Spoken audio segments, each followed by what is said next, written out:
Hello रिपॉन रघुवर GK में आप सभी का स्वागत है। आज हम लोग बिहार बीएड एंट्रेंस एग्जाम 2023 से रिलेटेड हिंदी का प्रैक्टिस सेट सॉल्व करेंगे।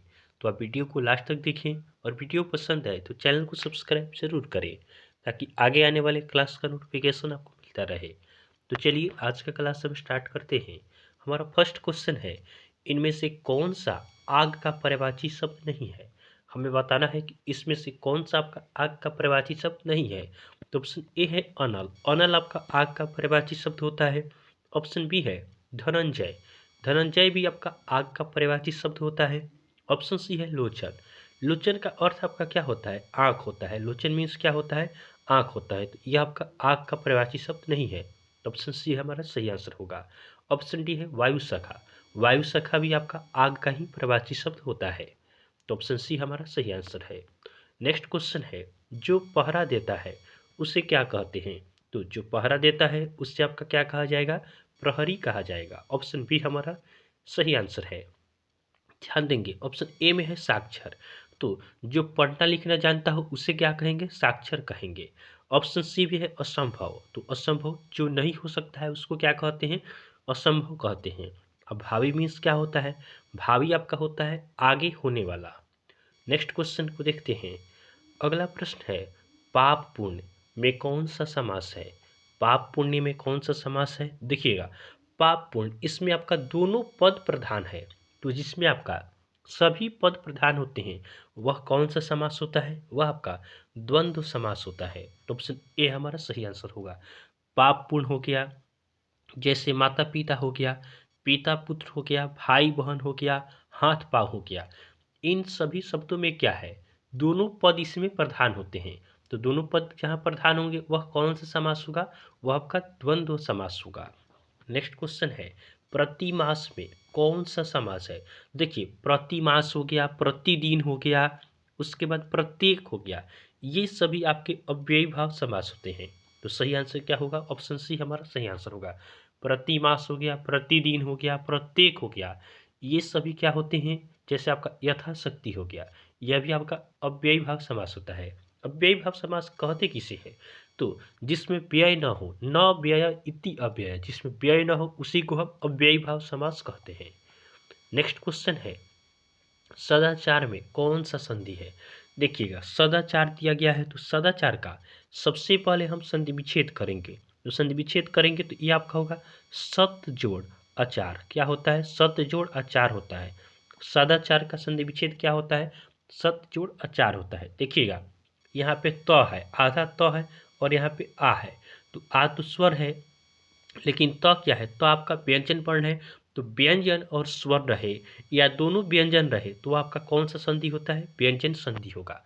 ध्यान रखेंगे, सबसे पहले हम शब्द का संधि विच्छेद करते हैं और देखते हैं। जैसे प्रथम पद सत है, तो सत में अंतिम क्या है? त वर्ण है। त क्या होता है? व्यंजन होता है। जहाँ व्यंजन मिल जाए वह क्या होगा? व्यंजन संधि होगा। नेक्स्ट क्वेश्चन है, तथापि।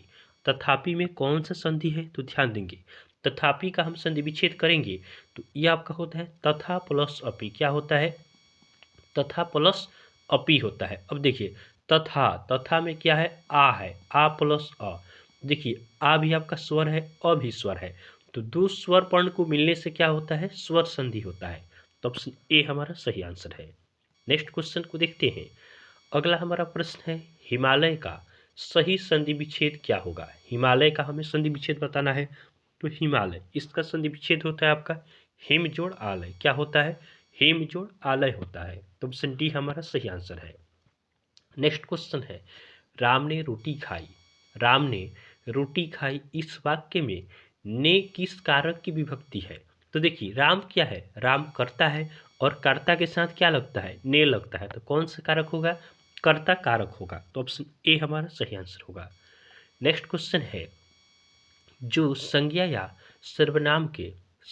सर्वनाम के जिस रूप से वाक्य के अन्य शब्दों के साथ उसका संबंध सूचित हो उसे क्या कहते हैं? तो संज्ञा या सर्वनाम के जिस रूप से वाक्य के अन्य शब्दों के साथ उसका संबंध सूचित होता है उससे हम कारक कहते हैं। तो ऑप्शन सी हमारा सही आंसर होगा। ध्यान देंगे, हिंदी में कारक के 8 भेद हैं। हिंदी में कारक के कितने भेद हैं? तो कारक के 8 भेद है। कौन कौन होते हैं? तो पहला आपका कर्ता होता है। कर्ता के लिए किस कारक चिन्ह का यूज होता है? तो कर्ता के लिए ने का यूज होता है। उसके बाद आपका कर्म होता है। कर्म के साथ को का यूज होता है। उसके बाद करण होता है। करण के साथ से का यूज होता है। उसके बाद संप्रदान होता है। संप्रदान के साथ के लिए का यूज होता है। उसके बाद अपादान होता है। अपादान के साथ से का यूज होता है। उसके बाद संबंध होता है। संबंध के साथ का के की का यूज होता है। उसके बाद अधिकरण होता है। तो अधिकरण के लिए आपका में या पर का यूज होता है। उसके बाद संबोधन होता है। संबोधन के लिए आपका हे, अजी, अहो, अरे का यूज होता है। तो आप इन सभी कारक चिन्हों को ध्यान रखेंगे। नेक्स्ट क्वेश्चन है, अंत्य में कौन सा प्रत्यय है? देखिए, प्रत्यय क्या होता है? प्रत्यय यह किसी शब्द के अंत में लगकर उसका अर्थ क्या कर देता है? चेंज कर देता है। शब्द के यह कहाँ लगता है? अंत में लगता है और उसके अर्थ को परिवर्तित कर देता है। तो अंत्य, अंत्य क्या है? अंत्य है, तो इसमें यह प्रत्यय होगा। ऑप्शन बी हमारा सही आंसर है। नेक्स्ट क्वेश्चन है, प्रताप। अगला क्या है? प्रताप शब्द में कौन सा उपसर्ग है? तो देखिएगा, उपसर्ग क्या होता है? उपसर्ग यह किसी शब्द के पहले लगता है। कहाँ लगता है? पहले लगकर उसके अर्थ को चेंज कर देता है। तो देखिएगा, प्रताप शब्द में कौन सा उपसर्ग होगा? तो प्रताप। देखिएगा, प्रताप, प्रताप में कौन सा उपसर्ग होगा? प्र उपसर्ग होगा। तो ऑप्शन ए हमारा सही आंसर है। आगे देखिएगा, यहाँ पे निर्देश दिया गया है क्वेश्चन नंबर 12 से 15 के लिए। प्रश्न संख्या आपका 12 से 15 के लिए दिया गया है कि नीचे दिए गए गद्यांश को ध्यान से पढ़िए और निम्नलिखित प्रश्नों के उत्तर दें। देखिएगा, गद्यांश को ध्यान से पढ़िएगा। दिया गया है कि 6 व्यक्ति एक खेल खेलते हुए एक वृत्त में केंद्र की ओर मुख करके बैठे हैं। अब देखिए, यहाँ पे हमें तो फिगर भी ड्रॉ करना पड़ेगा।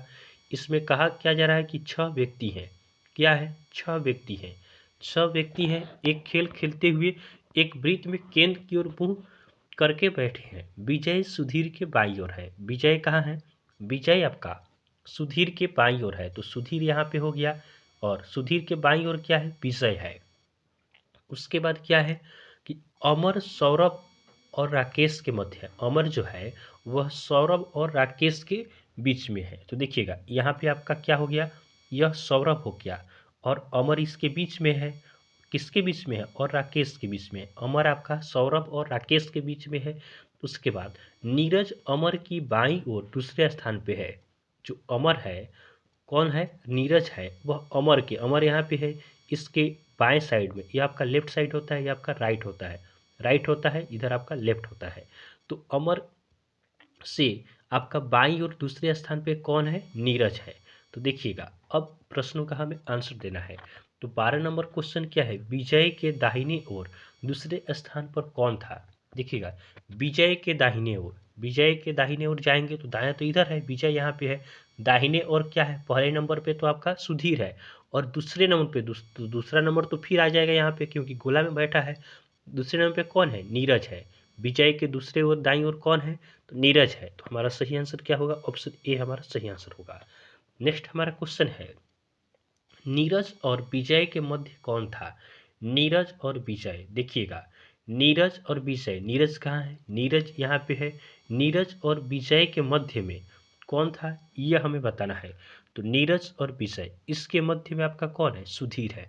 क्योंकि गोला होगा तो देखिएगा, नीरज हो गया और विजय हो गया, इसके बीच में तो आपका क्या है? सुधीर है। तो हमारा सही आंसर क्या होगा? ऑप्शन सी हमारा सही आंसर होगा।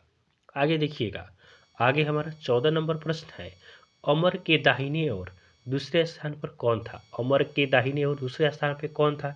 चलिए एक बार फिर यहाँ पे भी हम ड्रॉ कर लेते हैं। हमारा क्या था? यहाँ पे हमारा क्या था? सुधीर था। उसके बाद क्या था? विजय था। उसके बाद क्या था? उसके बाद आपका सौरभ था। उसके बाद क्या था? अमर था। और उसके बाद क्या था? राकेश था। और क्या था? नीरज था। देखिएगा, अमर के दाहिने ओर दूसरे स्थान पर कौन था? अमर के दाहिने ओर, अमर के दाहिने ओर दूसरे स्थान पे कौन था? दूसरे स्थान पे यहाँ पे फर्स्ट स्थान पे सौरभ है, दूसरे स्थान पे कौन है? विजय है। तो दाहिने ओर अमर के दूसरे स्थान पे कौन है? विजय है। तो ऑप्शन बी हमारा सही आंसर होगा। लास्ट क्वेश्चन है, विजय और अमर के मध्य कौन था? विजय और अमर, देखिएगा, विजय यहाँ पे है, अमर यहाँ पे है, इसके बीच में कौन है? तो इसके बीच में आपका सौरभ है। कौन है? सौरभ है। तो ऑप्शन बी हमारा सही आंसर होगा। तो इस तरह हमने बिहार बीएड एंट्रेंस एग्जाम 2023 से रिलेटेड हिंदी का प्रैक्टिस सेट सॉल्व किया है।